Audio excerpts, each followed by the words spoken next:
കരളെ BSA എന്ന് കാൽപ്പനികമായി വിളിച്ചുകൊണ്ട് ഒരു ജനതയാകെ മഴയത്ത് നിൽക്കുന്നു.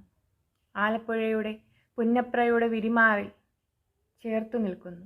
ഒരുമിച്ച് മഴ നനയുന്നു, ഒരു നോക്കു കാണാൻ വേണ്ടി മാത്രം. വളരെ വേദനാജനകമായ ഒരു നിമിഷത്തിലൂടെ കേരളം കടന്നുപോയിക്കൊണ്ടിരിക്കുന്നു. 101 വയസ്സുള്ള മനുഷ്യനെ കാണാൻ ചെറുപ്പക്കാരും ജെന്നിസഡും മുത്തശ്ശിമാരും മുത്തശ്ശന്മാരും എല്ലാം വരുന്നു. ബയണറ്റുകൾക്ക് തോൽപ്പിക്കാൻ കഴിഞ്ഞില്ല. അദ്ദേഹം ജീവിതത്തിലേക്ക് തിരികെ വന്നു. ഒരു സ്വച്ഛന്ത മൃത്യു വരിച്ചിരിക്കുന്നു. ഇപ്പോൾ ഇനി വരുന്ന തലമുറയ്ക്ക് ഇതുപോലെ സമരചരിത്രത്തിൻ്റെ ഭാഗമായ കേരള ജനതയുടെ അന്തസ്സിനെ യശസ്സിനെ ഉയർത്തിയ ഒരു നേതാവിനെ കണി കാണാൻ കിട്ടുമോ എന്നുള്ളത് കണ്ടറിയണം. മനുഷ്യ മനസ്സിനെ തൊട്ടുണർത്തിയ ഒരു ജനസാഗരം അവിടെ ഇരമ്പുന്നുണ്ട്. കണ്ടാണ് കടൽ ഇത്ര വലുതാകുന്നത് എന്ന് MN വിജയമാഷ് പറഞ്ഞിട്ടുണ്ട്. അതിവിടെ ശരിയാണ്.